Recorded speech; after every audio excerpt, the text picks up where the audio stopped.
అండి. అందరూ ఎలా ఉన్నారు? బాగున్నారా? నేను కూడా చాలా బాగున్నానండి. మీరు కూడా బాగుండాలని కోరుకుంటున్నా.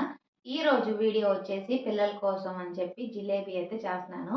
పిల్లలే కాదు పెద్దవాళ్ళు కూడా ఇష్టంగా తింటారు కదా ఈ జిలేబీ. ఈవినింగ్ అయితే చాలు మనం సమోసా కానీ, బజ్జీ అని, పకోడీ అని ఏదైనా స్వీట్ అయితే జిలేబీ అయితే చాలా ఇష్టంగా తింటారు. ఈవినింగ్ పూట వేడి వేడిగా చేస్తారు కదా! అలా మనం బయట నుంచి కాకుండా ఇంట్లోనే చాలా సింపుల్‌గా అయితే చేద్దాము.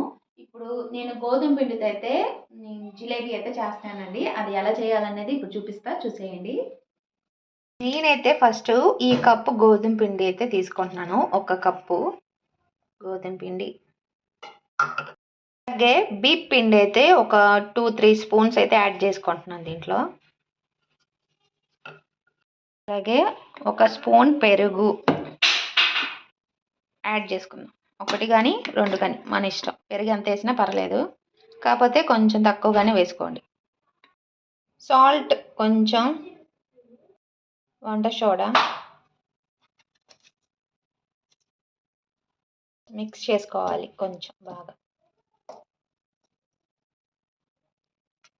ఇంక ఈ గోధుమ పిండిలో వాటర్ అనేది మనం కొంచెం కొంచెం కలుపుకుంటూ చూసుకుంటూ కలుపుకోవాలి.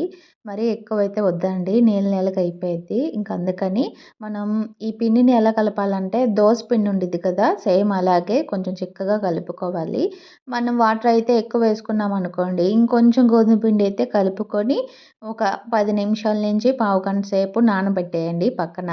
ఈ లోపల మనం ఈ జిలేబీల కోసం పాకం అయితే తయారు చేసుకుందాం. నేనైతే బెల్లం పాకం అయితే చేస్తున్నానండి. పంచదార అయితే యూజ్ చేయట్లేదు. బెల్లం అయితే బాగుంటుంది కదా, అందుకని నేను బెల్లమే యూజ్ చేస్తున్నాను ఇక్కడ. ఈ బెల్లం వచ్చేసి మనం తీసుకున్న కప్పు గోధుమ పిండికి కప్పున్నర బెల్లం అయితే యాడ్ చేశానండి. ఇక్కడ దీంట్లో నేను వచ్చేసి ఒక స్పూన్ నెయ్యి యాడ్ చేశాను. అలాగే కొంచెం నిమ్మరసం యాడ్ చేశా. అలాగే ఇలాచి కూడా యాడ్ చేశానండి. ఇంకా ఇవన్నీ బాగా కలుపుకొని మూత పెట్టి పక్కన పెట్టేసుకోండి. ఎందుకంటే పాకం అనేది వేడిగానే ఉండాలి, చల్లారితే బాగోదండి.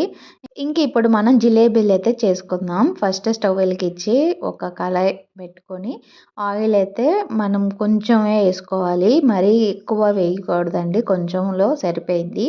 ఇంకా దీంట్లో మనం ముందుగానే నానబెట్టుకున్నాం కదా పిండి, దానికోసం ఒక బాటిల్ అయినా యూజ్ చేసుకోవచ్చు. లేకపోతే ఇలా కవర్, పాల ప్యాకెట్ కవర్ కానీ ఏదైనా కవర్లు ఉన్నా మనం చేసుకోవచ్చు అండి. నేను ఇక్కడ ఆయిల్ ప్యాకెట్ ఉన్నది కదా అదైతే వాడుతున్నాను. కానీ అక్కడ ఏమైందంటే ఈ ఆయిల్ ప్యాకెట్కి చిన్నగా కట్ చేయాల్సింది కొంచెం పెద్దగా కట్ చేశాను. అందుకనే వేసేటప్పుడు పిండి మొత్తం పడిపోయింది.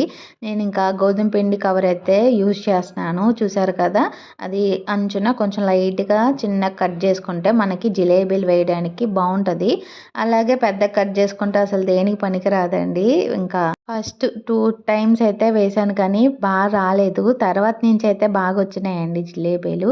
ఎందుకంటే మనకు అలవాటు లేదు కదా, బయట ఎలా వేయాలో అలా అయితే రాదు. ఇంకా మనకి నచ్చినట్టు మనం వేసుకోవడం. ఇంకా జిలేబీలు అయితే మరీ ఎక్కువసేపు అయితే వద్దండి, ఏదో ఒక 2 నిమిషాలు అలా ఫ్రై చేసి తీసేయండి, మరి మాడకుండా. ఇక్కడ నేను తీసిన తర్వాత వెంటనే వేడిగా ఉన్నప్పుడే జిలేబీలు పాకంలో వేసుకోవాలి. ఇది పాకంలో వేసిన ఒక 2 నిమిషాలు అటు ఇటు తిప్పేసి తీయడమే అండి. ఇంకా అన్నీ అలాగే వేసేసుకోవాలి. ఇంకా జిలేబీలన్నీ తయారైపోయినాయి. చూసారు కదా ఎంత బాగా వచ్చినాయో జిలేబీలు. ఫస్ట్ టైం చూపించినప్పుడు సరిగా రాలేదు కదండి, ఆ తర్వాత కరెక్ట్గా వచ్చినాయి నాకు. చూస్తున్నారు కదా, చూస్తుంటేనే నోరు ఊరిపోతుంది నాకు. ఎంత బాగుందంటే నాకు టేస్ట్ కూడా చాలా బాగా నచ్చింది.